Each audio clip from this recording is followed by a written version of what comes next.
Hello everyone, আসসালামু আলাইকুম।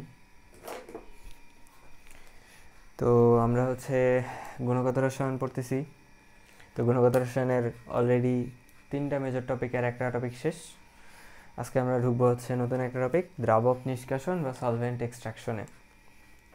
তারপর এইটার সাথে তোমার ক্রোমাটোগ্রাফি, পেপার ক্রোমাটোগ্রাফি, তারপর আংশিক পাতন এগুলো একটু বই থেকে রিডিং দিয়ে নিও। ওগুলো মানে বোঝানোর মতো তেমন কিছু নাই আর কি। তো ওগুলো বই থেকে জাস্ট রিডিং দিয়ে নিবা, তাহলেই হয়ে যাবে। আর যেটা আমাদের মানে ম্যাথ আসে, পরীক্ষায় আসে, সেই পার্টটা এই সলভেন্ট এক্সট্রাকশন। তো সলভেন্ট এক্সট্রাকশন আর পেপার ক্রোমাটোগ্রাফিটার থেকে ম্যাথ আসতে পারে, ওটা আমি দেখাই দেবো, কোনো সমস্যা নেই। আর বাকিটা একটু রিডিং দিলেই হয়ে যাবে।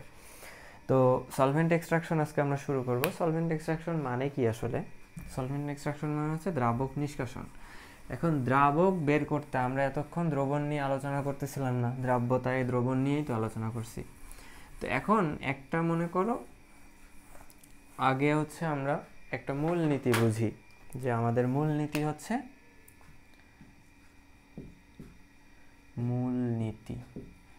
মূলনীতিটা এরকম, লাইক, এটা শুনছো না, ডিজলভস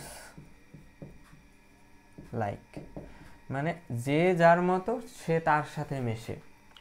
এখন তোমার মনে করো যদি দ্রব হয় পোলার, দ্রব বললাম পোলার, দ্রাবক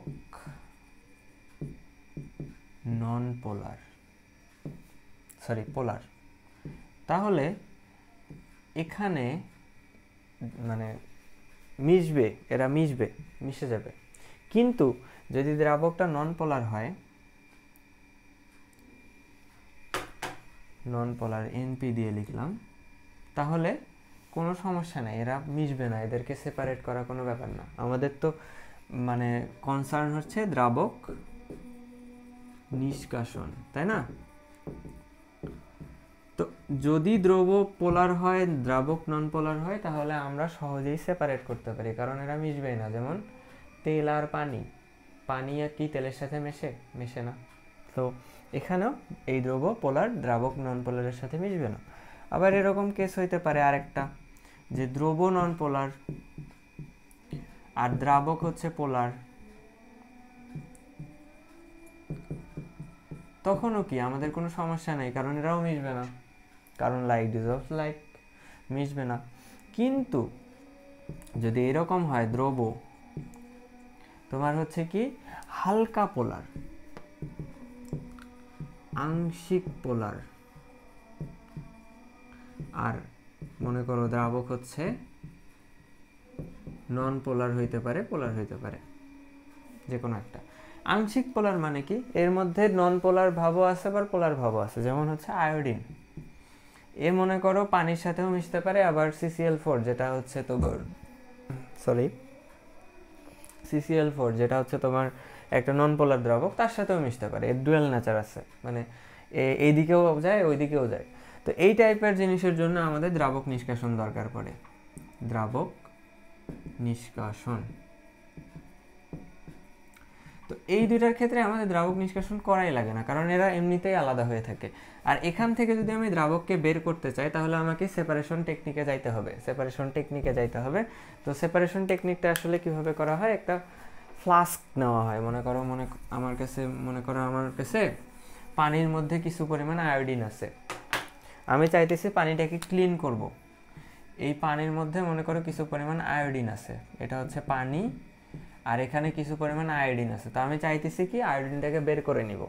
তো বা পানি তো দ্রাবক, তাই না? পানিটাকে বিশুদ্ধ করার জন্য আমার কি করতে হবে, আয়োডিনটাকে বের করে ফেলতে হবে। তো আয়োডিন কি বললাম, যে এর হালকা পোলারিটি আছে, তো এই পানির সাথেও মিশতে পারে। আবার যেহেতু হালকা পোলারিটি, তাহলে নন পোলারের মতো আচরণ করতে পারে, ফলে এ কি করতে পারে, নন পোলারের সাথেও মিশতে পারে।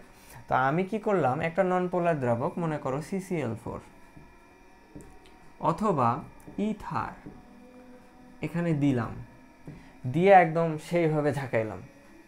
তো এটা সেপারেশন ফানেলে ঝাঁকানো হয়। সেপারেশন ফানেল দেখতে অনেকটা এই যে এরকম, এই যে এর বাজে হয়ে গেল। সেপারেশন ফানেল দেখতে হচ্ছে অনেকটা এরকম। তো এখানে হচ্ছে এই ইথার দিয়ে তোমার হচ্ছে হেভিভাবে ঝাঁকানো হয়। এইভাবে ঝাঁকাইলে তোমার কি হয়, এটা হচ্ছে মনে করো পানির লেয়ার, কালো ডটটা হচ্ছে পানির লেয়ার, তুমি এখানে ইথার দিছো। পানি আর ইথার তো জীবনে মিশবে না, কিন্তু এখানে মনে করো এই রেডগুলা হচ্ছে আয়োডিন। আয়োডিনগুলো প্রথমে পানিতে ছিল, তো যখন তুমি কি করছো এই সেপারেশন ফানেলে নিয়ে এটাকে ঝাঁকাইছো, তখন কি হয়েছে, এই অনুপরমাণুগুলো ওলট পালট হয়ে গেছে না, উল্টা পাল্টা হয়ে গেছে, তখন কিছু পরিমাণ আয়োডিন দেখা গেছে যে এই ইথারে চলে গেছে, এখানে চলে আসছে। এখন আমি কি করব, এই ইথারটাকে বা CCl4টাকে যদি আমি এই দিকে মনে করো ঢেলে দিলাম, তাহলে কিছু পরিমাণ আয়োডিন কমলো। তো কিছু মনে করো 3টা আয়োডিন ছিল, 2টা আয়োডিন হয়ে গেল, এখন এই আয়োডিনটা নাই হয়ে গেল। আর এই পানিগুলোকে আমি বের করে নিচ্ছি, সরি পানি বলতেছি কেন, ইথারকে আমরা বের করে নিচ্ছি। তো এইখান থেকে কমাই দিলাম আমি। তো এই প্রসেসটা যদি আবার করি, আবার আরেকটা যাবে, গিয়ে বের করে নিয়ে আসবো, এভাবে আবার আরেকটা করব। যদিও 100% হওয়া পসিবল না, আমরা দেখবো সব থিওরিটিক্যালি দেখবো যে 100% আয়োডিন নিষ্কাশন করা পসিবল হয় না। তো কিন্তু 99.99% আমরা নিষ্কাশন করে ফেললাম, তো তখন আমরা বলতে পারি যে ঠিক আছে, পানিটা পিওর হয়ে গেছে। তো এই প্রসেসটাকে আমরা বলতেছি হচ্ছে দ্রাবক নিষ্কাশন বা সলভেন্ট এক্সট্রাকশন প্রসেস। বুঝতে পারছো? তো জিনিসটা একটু চিন্তা করো, 2-3 মিনিট চিন্তা করো যে কেমনে আসলে কি হয়।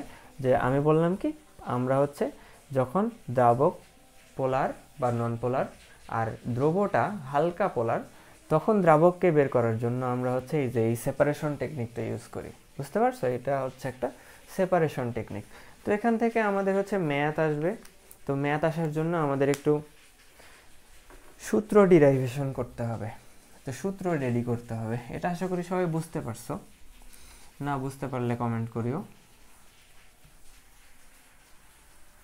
তো সূত্র ডিরাইভেশনের জন্য ধরো আমরা কনসিডার করলাম এখানে একটা পাত্র আছে, বড় পাত্র নিলাম, পাত্রের মধ্যে আমি পানি নিছি, পানির মধ্যে আয়োডিন আছে, VmL পানি নিছি, VmL পানি নিছি, তার মধ্যে আয়োডিন আছে, মনে করো এই যে আয়োডিন আছে। তো এখন আয়োডিনের পরিমাণ ধরে নিলাম আমি W0 গ্রাম আয়োডিন আছে। আর এখানে আমি তোমার মনে করো ইথার দিলাম বা CCl4 দিলাম। ধরো এখানে আমি ওখানে কি করছে, CCl4 দিছে, তাহলে আমি CCl4 দিলাম। তো CCl4 দিলে তো এটা মিশবে না, উপরে ভেসে থাকবে। তো এই CCl4 দিলাম SML। তো এখান থেকে তোমাদের ফর্মুলা ডেরিভেশনটা দেখাচ্ছি না, ফর্মুলা ডেরিভেশন দরকার নেই, মেইন সূত্রটা দেখাই, আর ওখান থেকে মাঝখানের জায়গাটা স্কিপ করে আমি মেইন ফর্মুলাটা লিখে দিচ্ছি। এটা ভাবেও না যে ভাইয়া ফর্মুলা ডেরিভেশন পারে না, আমার লাইফে ফর্মুলা ডেরিভেশনের উপর দিয়েই চলে যাচ্ছে। ঠিক আছে? তো এখান থেকে আমরা যে ফর্মুলাটা ডিরাইভ করতে পারি, তো আমরা কি করতেছিলাম বলো তো, আমরা হচ্ছে একটু একটু করে হচ্ছে তোমার এই দ্রাবকটা দিচ্ছিলাম বা CCl4 দিচ্ছিলাম আর বের করে ফেলতেছিলাম। একবার দিচ্ছিলাম, 2বার দিচ্ছিলাম, 3বার দিচ্ছিলাম। তো আমরা ধরলাম যে আমাদের শুরুতে ছিল W0 গ্রাম আয়োডিন। তো আমরা ধরি প্রথমবার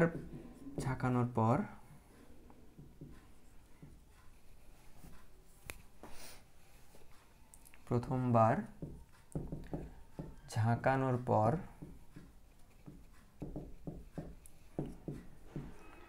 অনিষ্কাশিত, এটা ভালো করে খেয়াল করো, আমি বলি নাই নিষ্কাশিত, কিন্তু বলি নাই, বলছি অনিষ্কাশিত, মানে পানিতে কতটুকু আছে সেটা হচ্ছে W গ্রাম। জিটাকে আরেকটু পাশে লিখি, W গ্রাম। তাহলে আমাদের বন্টন গুণাঙ্ক নামে একটা টার্ম আসে এখানে, বন্টন গুণাঙ্ক, যেটাকে আমরা KD দ্বারা ডিনোট করি। এটা হচ্ছে ঘনমাত্রা অফ নিষ্কাশিত বাই ঘনমাত্রা অফ অনিষ্কাশিত। এটা রেশিওকে বলা হয় বন্টন গুণাঙ্ক। মানে কোনটাতে কতটুক আছে এটা হচ্ছে ডিটারমাইন করে। তো এই সূত্রে তুমি যদি এই যে অনিষ্কাশিত আর শুরুর ঘনমাত্রা হ্যানত্যান হবে যাবে এগুলো বসায় দাও, এটাকে অন্যভাবেও লেখা যায়। এটাকে লেখা যায় তোমার অর্গানিক বা ও আর দিয়ে লেখা যায়, অর্গানিক নিচে লেখা যায় অ্যাকুয়াস এ কিউ। এই সূত্রটাও আমাদের লাগবে। তো এই ভ্যালুগুলো যদি এখানে বসায় দাও, বসায় দেওয়ার পর এখানে একটা মানে সুন্দর সূত্র পাওয়া যায়। সূত্রটা হচ্ছে এরকম, ডাব্লিউ ইজ ইকুয়ালস টু, এই যে W is equals to W naught, আর একটু নিচে লিখে জায়গা লাগবে, অন্য কালার দিয়ে লিখে, W is equals to W naught V by K D S plus V to the power N. এই সূত্রটা আসে, এই সূত্রটা আমাদের আসে এই যে এখান থেকে ডিরাইভ করলে, বুঝতে পারছো? এটা কেমনে আসে স্কিপ করলাম, এটা কখনো পরীক্ষায় আসবে না, কিন্তু আমাদের এই জিনিসটা জানতে হবে। এই যে রেড কালারের যেটা লিখছি এই পার্টটা আমাদের লাগবে। তো এটা দেখো কি, ডাব্লিউ কি, এটা হচ্ছে অনিষ্কাশিত,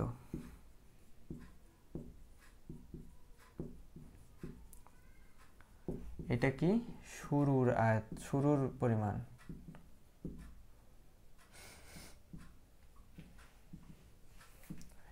কেডি কি বন্টন গুণাঙ্ক, এই যে কেডি, এস ভি কি, ভি হচ্ছে পানির আয়তন, আর এস হচ্ছে কি CCl4 আর ইথারের আয়তন,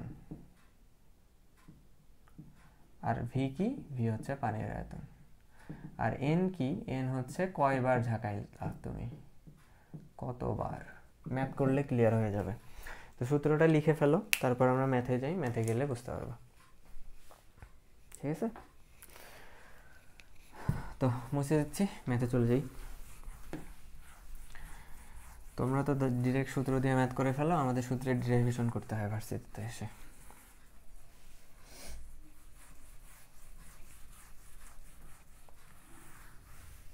তো আমাদের প্রথম ম্যাথ সাস্টে আসছিল, খুবই সুন্দর একটা ম্যাথ। ও তার আগে আরেকটা জিনিস বলে দিই, কেডির ভ্যালুটা মানে প্রশ্নে বিভিন্নভাবে দেওয়া থাকে। কেডি এর ভ্যালু, কেডি এর ভ্যালু এক নম্বরে এইভাবে থাকতে পারে, CCl4 এর অনুকূলে, CCl4 এর অনুকূলে এইভাবে বলতে পারে। দুই নম্বরে বলতে পারে CCl4 ও পানিতে, এইভাবে বলতে পারে। অথবা দেখবে যে 1 এর থেকে বড়, অনেক সময় এরকম দিয়ে দিবে 20:1, তোমাকে তখন কেডির ভ্যালু নিতে হবে 20, কারণ কেডি কখনো 1 হইতে পারে না বা 1 এর চাইতে ছোট হইতে পারে না।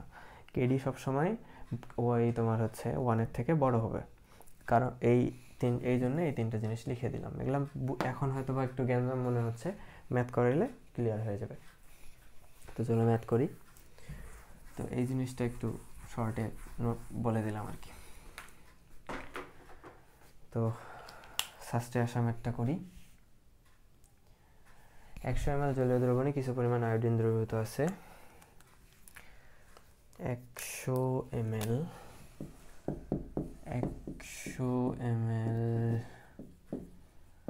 জলীয় দ্রবণে কিছু I2 আছে। 100 ml CCl4 দ্বারা জলীয় দ্রবণটি থেকে CCl4 দ্বারা জলীয় দ্রবণটি থেকে শতকরা 90% I2 নিষ্কাশন করা গেলে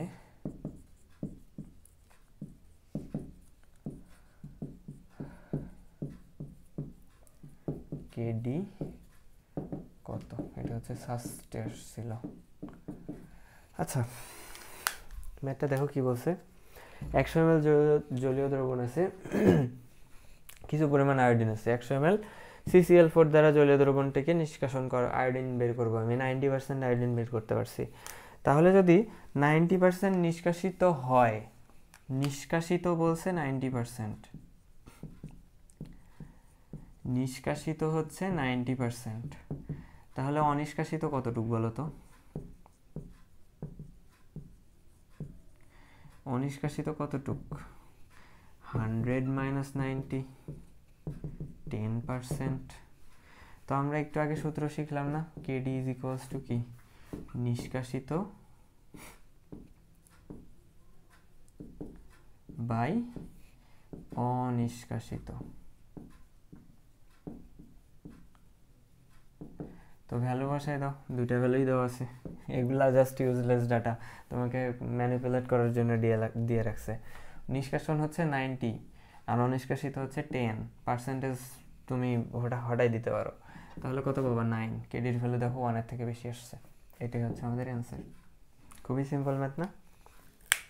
জাস্ট বুঝতে পারলেই হইলো।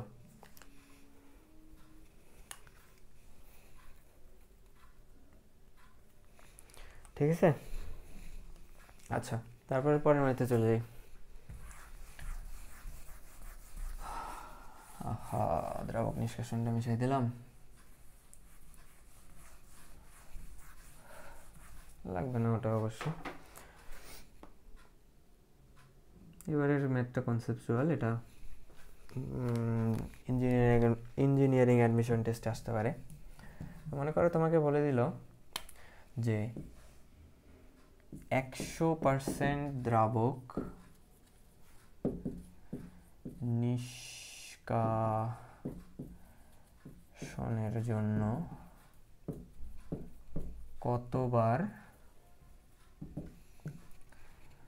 কতবার নিষ্কাশন করতে হবে।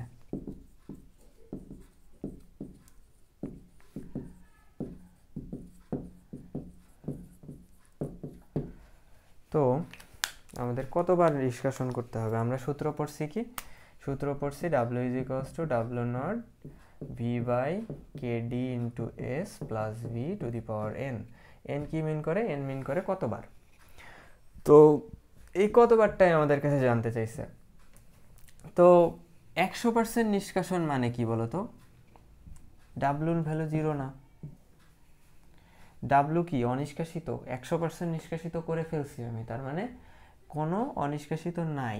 তাহলে 100% নিষ্কাশিত হলে ডাব্লুর ভ্যালু হয়ে যাবে হচ্ছে 0। তুমি 0 বসায় দাও, 0 বসায় দিলাম।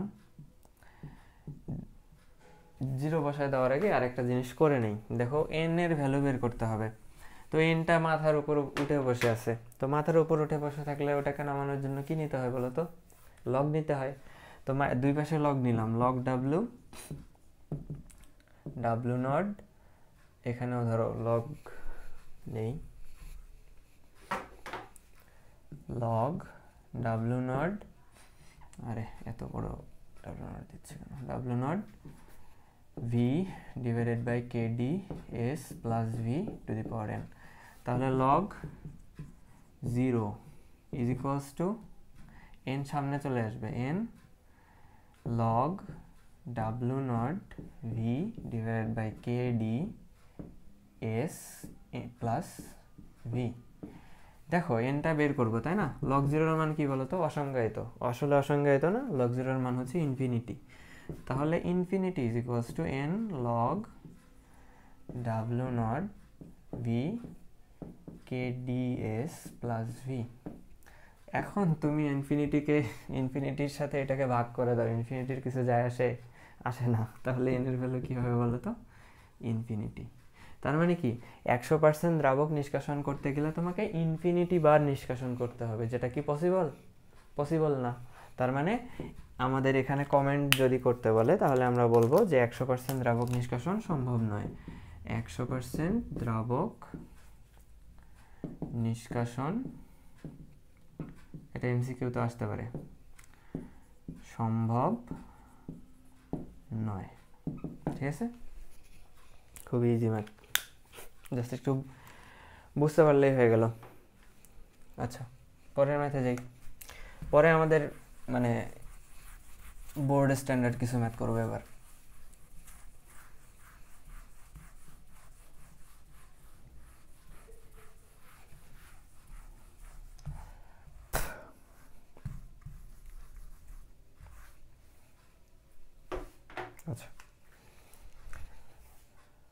আজকে দ্রাবক নিষ্কাশন ইনশাল্লাহ শেষ হয়ে যাবে। একটি 200 ml জলীয় দ্রবণে কোয়েশ্চেন, একটি 200 ml জলীয় দ্রবণে থাকা আয়োডিনকে পৃথক করার জন্য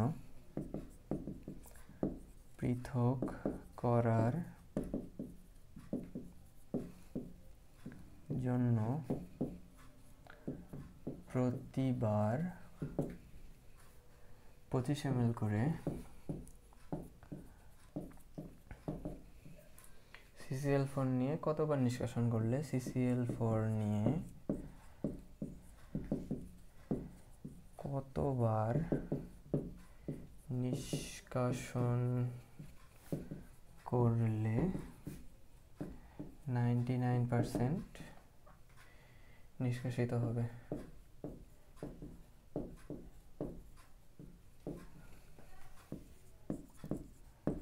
এটা কেডি বলে দেওয়া আছে 86, কেডি বলে দেওয়া আছে 86। তো বলছে যে আমাদের কতবার নিষ্কাশন করতে হবে, মানে এটা আমাদের আস্ক করছে। তো এন এর ভ্যালু বের করতে হবে, দেখেই বোঝা যাচ্ছে যে এন এর ভ্যালু বের করো, তাই না? থাক, এটা এরকমই থাক। তো এন এর ভ্যালু বের করতে বলছে যে কতবার নিষ্কাশন করতে হবে সেটা আমাদের বের করো। তো এখন দেখো যে আমাদের একটি 200 ml জলীয় দ্রবণ বলে দিছে, তার মানে ভি এর ভ্যালু দেওয়া আছে। দ্রবণে থাকা আয়োডিনকে পৃথক করার জন্য প্রতিবার 25 ml করে CCl4, তার মানে এটা হচ্ছে এস এর ভ্যালু। কতবার নিষ্কাশন করলে 99% নিষ্কাশিত হবে? তাহলে আমরা সূত্র কি জানি? W = W0 V by KD into S plus V to the power n।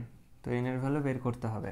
এখন W0 এর ভ্যালু দেওয়া নাই, KD এর ভ্যালু দেওয়া আছে, W0 এর ভ্যালু দেওয়া নাই, কিন্তু 99% বলে দিছে নিষ্কাশিত হয়েছে। এটা কি বলতো? এটা হচ্ছে অনিষ্কাশিত। তাহলে 99% নিষ্কাশিত হইলে অনিষ্কাশিত কতটুকু? অনিষ্কাশিত হচ্ছে 100 minus 99, তার মানে কত? 1%। তো আমাদের যদি W0 = আমি ধরে নিই W, তাহলে তোমার অনিষ্কাশিত কতটুকু হবে? অনিষ্কাশিত হবে W এর 1%, মানে হচ্ছে 0.01 W। এখন এই ডাটাগুলো এখানে বসাই দিব, অন্য কালার দিয়ে লিখি।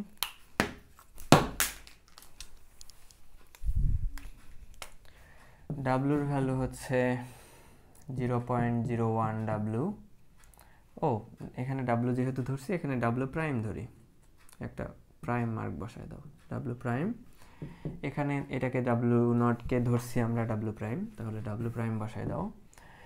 ভি এর ভ্যালু, আচ্ছা আপাতত ওই রকমই থাক, পরে বসাচ্ছি, divided by KD into S plus V to the power n।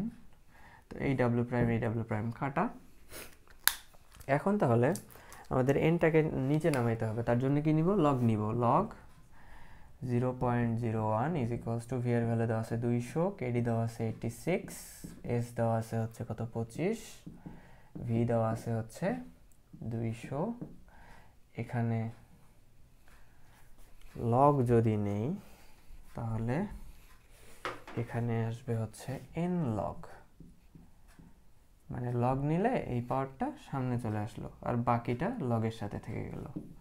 এটা এখন আমরা বের করব, এখান থেকে আমরা n এর ভ্যালুটা বের করব। ক্যালকুলেশন করো, জাস্ট মান চলে আসবে। তো log 10 0.01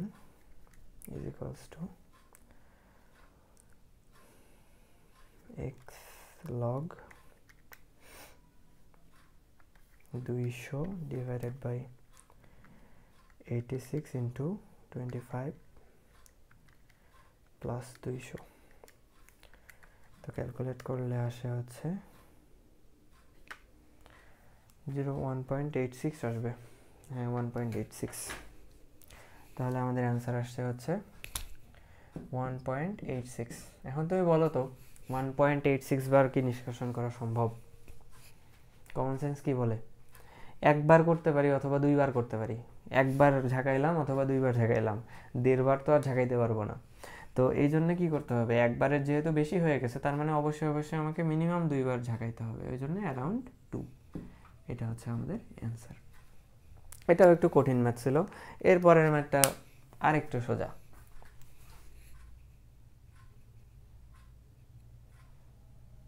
R this will be the last math from দ্রাবক নিষ্কাশন। বোর্ডে এর থেকে কঠিন ম্যাথ পাবো না। তোমাকে বোর্ডে হচ্ছে এই যে দেখো, আমি একটা জিনিস তোমাদের শেখাই দিই আজকে, যে একটা সূত্র থেকে কিভাবে কোশ্চেন হইতে পারে। এগুলো তোমাদের নিজেরা এখন চিন্তা করতে শিখতে হবে, যে আমার এই সূত্রটা আমি শিখলাম, এই সূত্র দিয়ে কীভাবে ম্যাথ আসতে পারে। তো মনে করো আমরা যে সূত্রটা এখনই শিখলাম, W = W not V by KD S plus V to the power n। তো n তো আমাদের এতক্ষণ জিজ্ঞাসাই করতেছিল, তো n এর ভ্যালু জিজ্ঞাসা করতে পারে, KD-র ভ্যালু জিজ্ঞাসা করতে পারে, W নটের ভ্যালু জিজ্ঞাসা করতে পারে, W-র ভ্যালু জিজ্ঞাসা করতে পারে। একটা জিজ্ঞাসা করবে, বাকিগুলার ডাটা দিয়ে দিবে, দিয়ে তোমাকে বের করতে বলবে, ঠিক আছে? তো এরপরের ম্যাথটা দেখলে তোমাদের মানে মোটামুটি পুরো কনসেপ্ট আশা করি আমি ক্লিয়ার করে দিতে পারবো।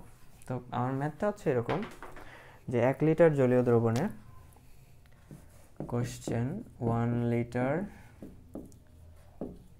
জলীয় দ্রবণে 2 গ্রাম I2 আছে। তো এটাকে দুইটা প্রসেসে ভাগ করছে ওরা। 50 ml CCl4 নিয়ে একবার ঝাঁকানো হলো, 50 ml CCl4 নিয়ে একবার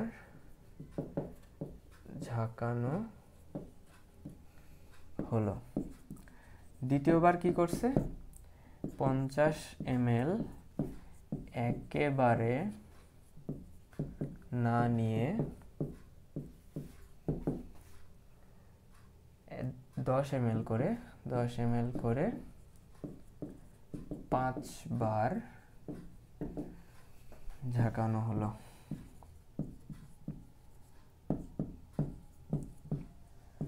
বলছে ফলাফল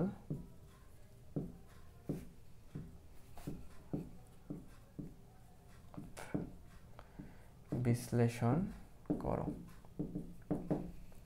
তো ফলাফল বিশ্লেষণ মানে হচ্ছে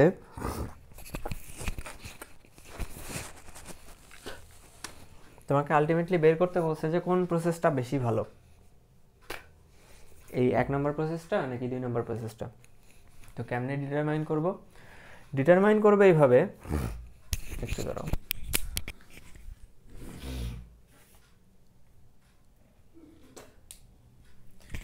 ডিটারমাইন করব এইভাবে, যে প্রসেসে হচ্ছে তোমার বেশি নিষ্কাশিত হবে সেই প্রসেসটা বেশি ভালো, যে প্রসেসে আমরা দেখাইতে পারবো বেশি নিষ্কাশিত হয়েছে সেই প্রসেসটা ভালো। তো 1 নম্বর প্রসেসের জন্য যদি আসি, 1 নম্বর প্রসেস W = W নট,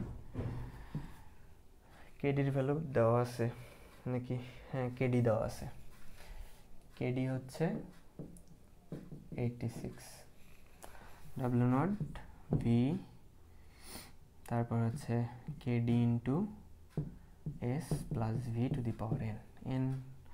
ডাব্লুটা বের করব, W নটের ভ্যালু বলে দিছে কত, 2 গ্রাম, তাহলে 2, V বলে দিছে 1 লিটার, লিটারে তো রাখলে হবে না, ml এ নিতে হবে, তার মানে 1000।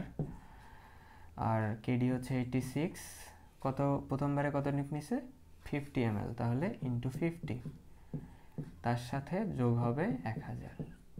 কয়বার নিষ্কাশন করছে, এটা একবারে, তাহলে টু দি পাওয়ার 1। এখান থেকে W বের করো, Wটা যদি বের করি 2 into 1000 by 86 into 50 plus 1000 to the power 1, এটা ক্যালকুলেশন করলে আসে 0.37, 377, তো 38 লেখা যায়। 0.38, এটা কি বলতো? অনিষ্কাশিত। এটা ভুল করিও না, এটা যেটা বের করলাম এটা হচ্ছে অনিষ্কাশিত। তাহলে নিষ্কাশিত কতটুকু বিয়োগ করে দিব। নিষ্কাশিত হচ্ছে 2 - 0.38, কত আসবে? 2 - 0.38, 1.62 গ্রাম নিষ্কাশন হয়েছে। ভালো কথা, এটা প্রথম প্রসেসে। এবার আসো দ্বিতীয় প্রসেসে। দ্বিতীয় প্রসেসে সেম জিনিসই করছে, W = W0 V/KD × S + V d⁴ n। এবার কি করছে? W0 তো 2 গ্রাম, চেঞ্জ হয় নাই, 2 গ্রামই আছে। কি করছে? V 1000 ml ছিল, KD এর ভ্যালু 86, কিন্তু S এর ভ্যালু কি করছে ওরা? 50 ml একবারে নেয় নাই, নিচে কি করছে? 10 ml নিছে। তাহলে 10, তার সাথে 1000 যোগ, তারপর কয়বার ঝাঁকাইছে? n এর ভ্যালু কত? এটা হচ্ছে n এর ভ্যালু, তো n এর ভ্যালু হচ্ছে 5, তাহলে 5 বসাই দিব, ক্যালকুলেশন করব।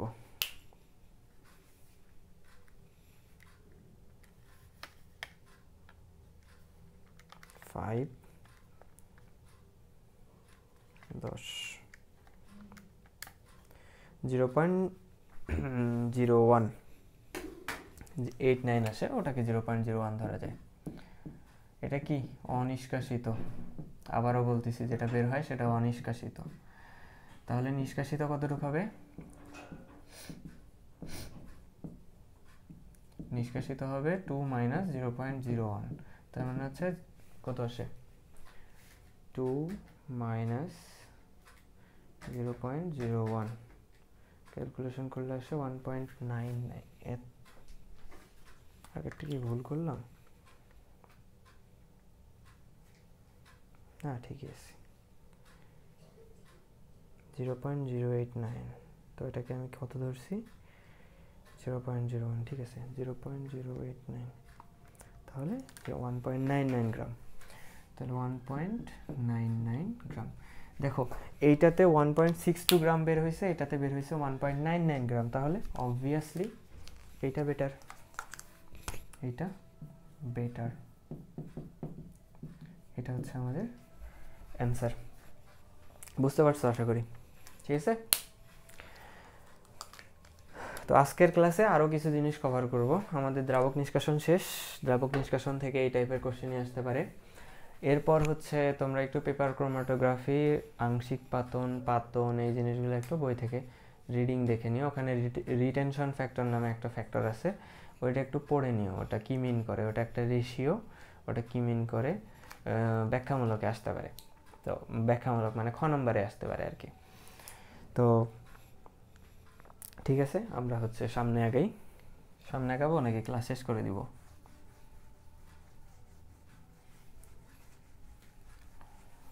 মুছতে চিন্তা করি, সামনে আগাবো নাকি ক্লাস শেষ করে দিব। এখন 1 ঘন্টা হয় নাই অবশ্য।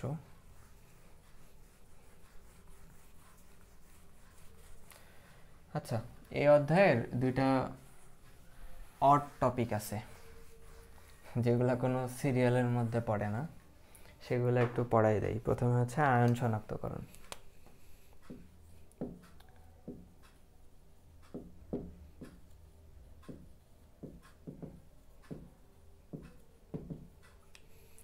তো আয়ন শনাক্তকরণের মধ্যে আমি কয়েকটা হচ্ছে জেনারেলাইজড আয়ন শনাক্তকরণ, যেগুলো কমন আমাদের আসে।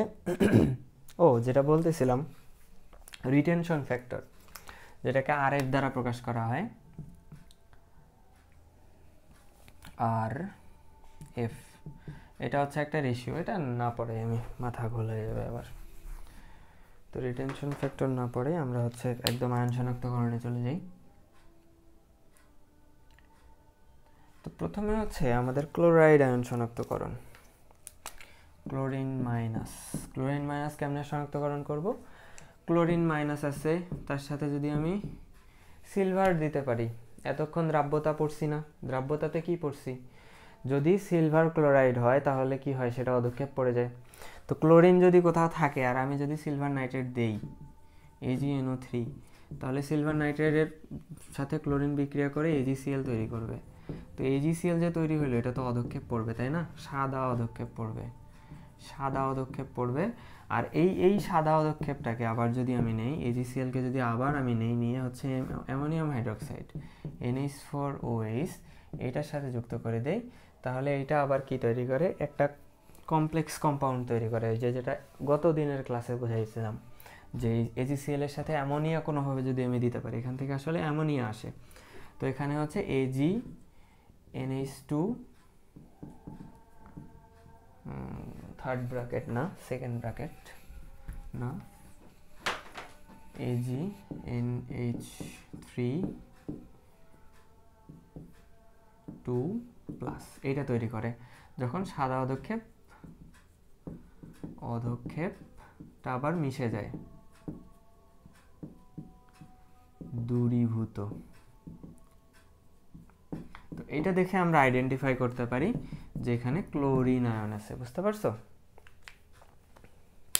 এটা গেল ক্লোরিন আয়ন শনাক্তকরণ। এরপর আসে আমাদের একটা খুবই ইম্পর্টেন্ট তোমার জটিল যৌগ আছে, যেটা দিয়ে একসাথে অনেক কয়েকটা তোমার হচ্ছে আয়ন শনাক্তকরণ করা যায়।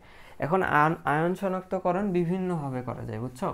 তুমি এই যে সিলভার নাইট্রেট দিয়ে যে ক্লোরিন শনাক্তকরণ করতে হবে, নট ম্যান্ডেটরি, তুমি চাইলে অন্য কোনো প্রসেস দিয়েও শনাক্তকরণ করতে পারো। তো তোমার কখনো স্পেসিফিক্যালি বলে দিবে না যে এইটা দিয়েই শনাক্তকরণ করতে হবে, তো তুমি মানে যে কোনো একটা পড়ে রাখো, যাতে কিন্তু সবগুলা পড়ে রাখো, যে কোনো একটা প্রসেসে সবগুলা পড়ে রাখো, তাহলেই হয়ে গেল, বুঝতে পারছো? তো এইরকম একটা ম্যাজিক্যাল তোমার কম্পাউন্ড হচ্ছে K4FeCN6, K4FeCN6, এটার নাম হচ্ছে পটাশিয়াম হেক্সাসায়ানোফেরেট। তো এটার সাথে আমি যখন জিঙ্ক দিব, তো এটা তৈরি করে হচ্ছে Zn2, আশা করি দেখা যাচ্ছে, FeCN6,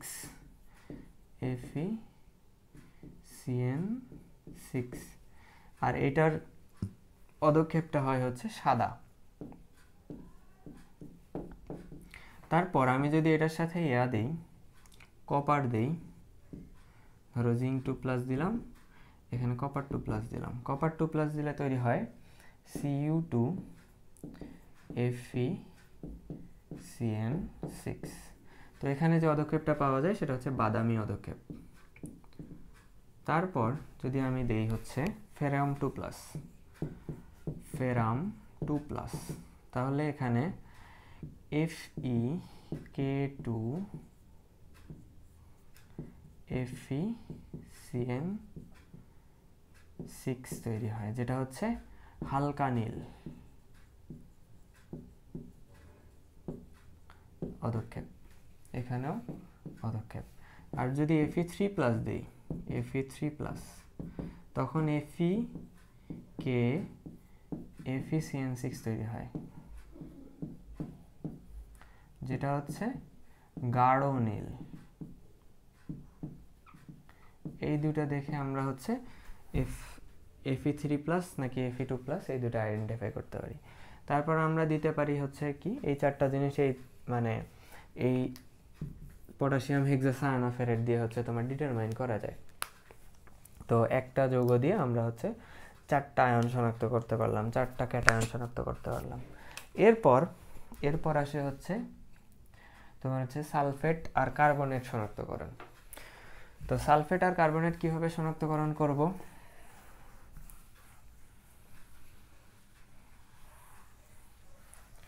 কোথাও যদি সালফেট থাকে বা কার্বনেট থাকে, স্টেপ হচ্ছে দুইটা।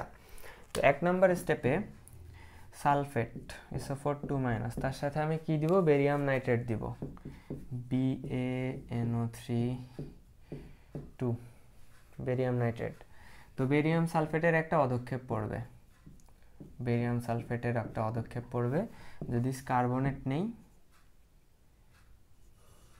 কার্বনেট, তার সাথেও যদি বেরিয়াম নাইট্রেট যুক্ত করে দিই তাহলেও বেরিয়াম কার্বনেটের একটা অধক্ষেপ পড়বে। এই অধক্ষেপটা হবে হচ্ছে সাদা। তো সাদা অধক্ষেপ, এখন যদি এরকম সাদা অধক্ষেপ পড়ে কোথাও, তাহলে বুঝতে হবে সেখানে হয় সালফেট আছে, না হলে কার্বনেট আছে। এখন বুঝবো কেমনে যে কার্বনেট কোনটা সালফেট কোনটা? তার জন্য আসে আমাদের 2 নম্বর স্টেপ। 2 নম্বর স্টেপে আমরা কি করি, এই কার্বনেটের সাথে কি করি, আমরা HCl মিশাই। তখন তৈরি হয় হচ্ছে carbon die oxide gas CO2, তারপর তৈরি হয় হচ্ছে যেটা উড়ে যায়, আর হচ্ছে তোমার তৈরি করে পানি আর Cl-। কিন্তু যদি আমরা সালফেট নেই প্লাস HCl, এখানে কার্বন ডাই অক্সাইড তৈরি হয় না। এটা MCQতে খুবই আসে, যে এরকম বলে দিবে যে এই বিক্রিয়াতে সাদা অধক্ষেপ পাওয়া গেছে, এইটাতে কার্বন ডাই অক্সাইড তৈরি হয়নি বা কার্বন ডাই অক্সাইড তৈরি হয়েছে কোনটা, তাহলে যৌগটা আইডেন্টিফাই কি বলে আয়নটা আইডেন্টিফাই করো। তখন যদি সাদা কার্বন ডাই অক্সাইড তৈরি হয় তখন তোমার হচ্ছে হবে কার্বনেট, আর যদি কার্বন ডাই অক্সাইড তৈরি না হয় তাহলে সালফেট। বোঝা গেল? সিম্পল। তারপর আমাদের খুবই ইম্পর্টেন্ট আরেকটা জিনিস আছে, সেটা হচ্ছে অ্যামোনিয়াম আয়ন শনাক্তকরণ। অ্যামোনিয়াম আয়ন কীভাবে শনাক্তকরণ করা যায়? অ্যামোনিয়াম আয়ন শনাক্ত করার জন্য নেসলার সলিউশন ব্যবহার করা হয়। খুবই খুবই খুবই ভেরি ইম্পর্টেন্ট MCQ, যে নেসলার দ্রবণ।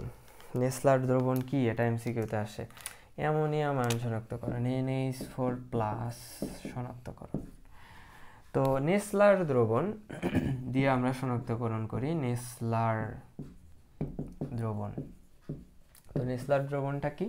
নেসলার দ্রবণটা হচ্ছে K2HgI4, এটা হচ্ছে নেসলার দ্রবণ।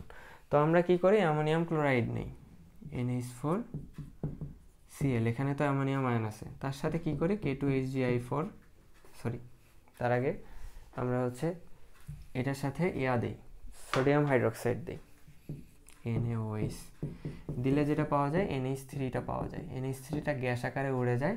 এই গ্যাস আকারে উড়ে যাওয়া NH3টার সাথে আমরা K2HgI4 এর বিক্রিয়া দিই, K2HgI4 দিলে পাওয়া যায় হচ্ছে NH2 Hg2 এটা দেখে বোঝা যায় হচ্ছে এটা একটা বাদামি অধক্ষেপ পড়ে। এটা দেখে বোঝা যায় যে দ্রবণে কে আছে, তোমার অ্যামোনিয়া আছে। তো নেসলার দ্রবণটা খুবই ইম্পর্টেন্ট, এইটার নামটা। আর অ্যামোনিয়া আয়ন শনাক্তকরণে ব্যবহার করা হয় কি, এটা ফ্রিকুয়েন্টলি MCQতে জিজ্ঞাসা করে। বুঝতে পারছো? তো এইভাবে আমরা শনাক্তকরণ করতে পারি। আরও কয়েকটা শনাক্তকরণ দেখাবো। অ্যালুমিনিয়াম আছে, সোডিয়াম আছে। তো অ্যালুমিনিয়ামটা শনাক্তকরণ দেখাই। এরপর হচ্ছে অ্যালুমিনিয়াম। Aluminium 3+, aluminium 3+। তো অ্যালুমিনিয়াম 3+ কেমনে শনাক্তকরণ করবো? অ্যালুমিনিয়াম 3+ এর সাথে আমরা সোডিয়াম হাইড্রোক্সাইডের বিক্রিয়া দিব, তাহলে তৈরি হবে অ্যালুমিনিয়াম হাইড্রোক্সাইড, আর তৈরি হবে হচ্ছে এটা একটা সাদা জেলির মতো অধক্ষেপ তৈরি করে, সাদা জেলি। তার সাথে আবার এই অ্যালুমিনিয়াম হাইড্রোক্সাইডের সাথে আবার হচ্ছে আমরা সোডিয়াম হাইড্রোক্সাইডের বিক্রিয়া দিব।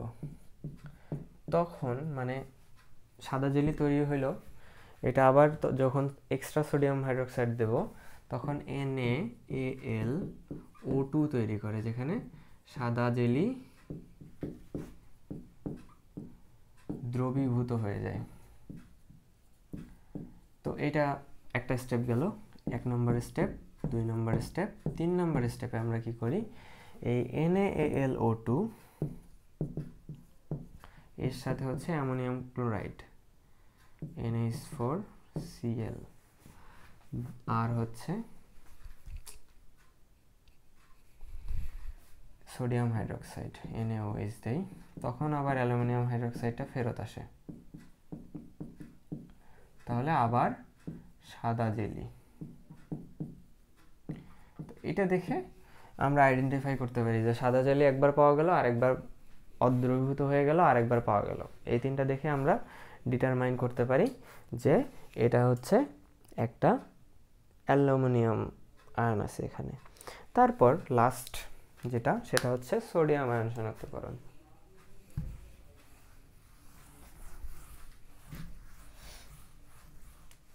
সোডিয়াম আয়ন শনাক্তকরণ।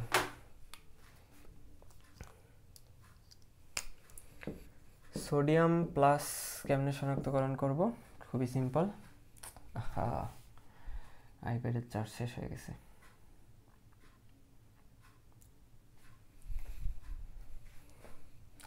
সোডিয়াম আয়নের সাথে যদি আমরা K2H2SB2O7 এটা দেই, তাহলে এই কেটা রিপ্লেস হয়ে যাবে, এই কেটা রিপ্লেস হয়ে সোডিয়াম বসে যাবে।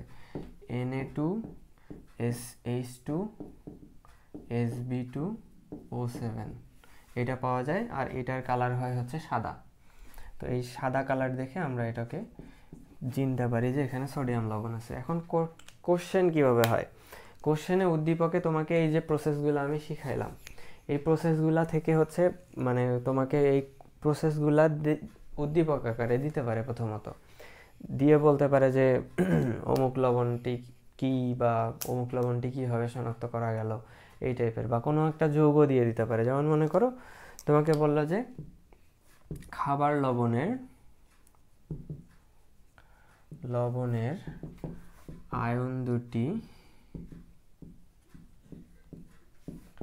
শনাক্তকরণ করো।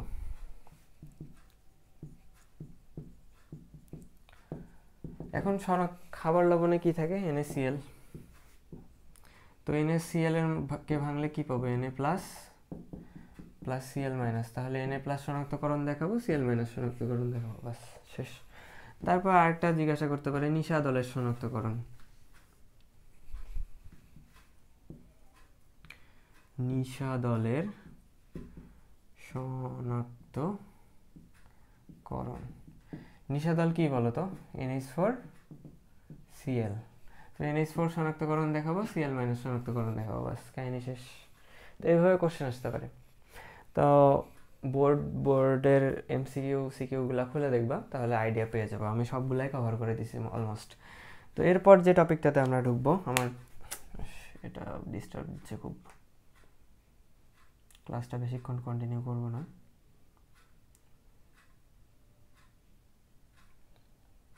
আচ্ছা, এরপর আরেকটা ছোট্ট টপিক বাকি আছে, সেটা হচ্ছে শিক্ষা পরীক্ষা। এটা শেষ করে দিই।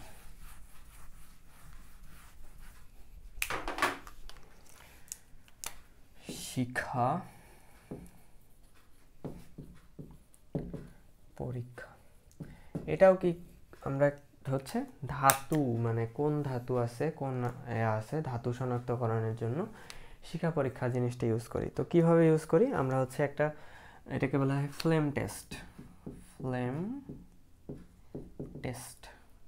তো ফ্লেম টেস্টে কি করা হয়? তোমাকে একটা মানে ধাতু দেওয়া হবে, তো ওই ধাতুটাকে তুমি বুনসেন বার্নারে এইভাবে ধরবা। মনে করো এখানে বুনসেন বার্নার জ্বলতেছে, এখানে ধরবা। ধরলে কি হবে? এটা রং দেখাবে। কেন রং দেখাবে? মনে করো সোডিয়ামের কথা চিন্তা করো, বা যে কোনো একটা অ্যাটমের কথা চিন্তা করো। এটা হচ্ছে কেন্দ্রে নিউক্লিয়াস আছে, প্রথম শক্তি স্তর, দ্বিতীয় শক্তি স্তর। তো তুমি যখন কি করছো, এখানে হিট দিছো, এখানে মনে করো ফ্লেম দিছো, তো কি হয়েছে? এখানে একটা ইলেকট্রন ছিল, ওই ইলেকট্রনটা এক্সাইটেড হয়ে উপরে চলে গেছে। তো উপরে চলে গেছে, তার মধ্যে কিছু শক্তি নিয়ে এসে চলে গেছে। তারপর যখন সে তো ওই অবস্থায় থাকতে চায় না, সে সবসময় নিচে নেমে আসতে চায়। তো যখন নিচে নেমে আসবে, তখন নিচে নেমে আসতে গেলে তাকে কী করতে হবে? শক্তি ছেড়ে দিতে হবে, তরঙ্গাকারে শক্তিকে ছেড়ে দিতে হবে। তো এই যে তরঙ্গাকারে শক্তি এরা ছেড়ে দিচ্ছে, তো এক এক মৌল এক এক রেঞ্জের তরঙ্গ দৈর্ঘ্যের তোমার শক্তি রেডিয়েট করে, যেটাকে কালার আমরা দেখতে পাই। সেই কালার দেখে আমরা বুঝতে পারি যে এখানে সোডিয়াম আছে নাকি পটাশিয়াম আছে নাকি অন্য কোনো কিছু আছে। তো এটাকে বলা হয় শিক্ষা পরীক্ষা। তো এখান থেকে ইম্পর্টেন্ট যে কোশ্চেনটা আসে যে কোনটা কোন রং দেখায়, আর হচ্ছে দুইটা কোশ্চেন আসে। প্রথমে হচ্ছে শিখা পরীক্ষায় HCl ব্যবহার করা হয় কেন? HCl ব্যবহার করা হয় এই কারণে ধাতব ক্লোরাইড সৃষ্টির জন্য।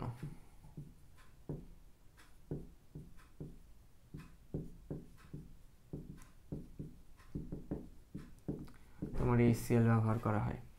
আর 2 নম্বর একটা কোশ্চেন আসে যে বেরিলিয়াম আর ম্যাগনেসিয়াম শিখা পরীক্ষায় বর্ণ দেখায় না, কারণ কি? এরা হচ্ছে আকারে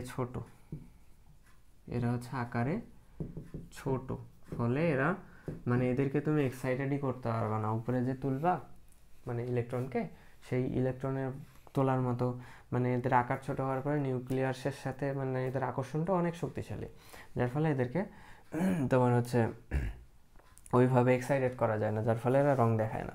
আর ধাতব ক্লোরাইড সৃষ্টির জন্য কি হয়? ধাতব ক্লোরাইড সৃষ্টি করলে তোমার শিখা পরীক্ষাটা একটু ভালোভাবে দেখা যায়। এই কারণে HCl দিয়ে আগে ওটাকে সিক্ত করে নেওয়া হয়, মানে HCl এ ভিজিয়ে নেওয়া হয় এই ধাতব পাতটাকে, তারপর আমরা হচ্ছে ওখানে টেস্ট মেস্ট করি। তো আমি হচ্ছে কিছু লিখে দিচ্ছি কয়েকটা, তোমরা বই থেকে আরও পড়ে নিবা। তোমার হচ্ছে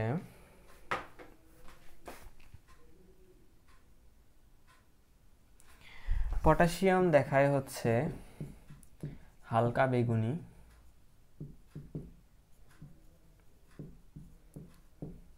তারপর যদি ক্যালসিয়াম 2+ থাকে, এটা খুবই কমন, ইটের মতো, সরি না, নীলাভ সবুজ, ওটা লিখতে ভুল করছি, এটা কপার 2+ হবে, কপার 2+ নীলাভ সবুজ। আর ক্যালসিয়াম 2+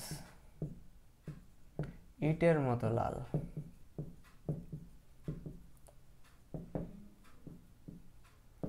আর হচ্ছে আরেকটা কি পাখি থেকে সোডিয়াম প্লাস হচ্ছে সোনালী হলুদ,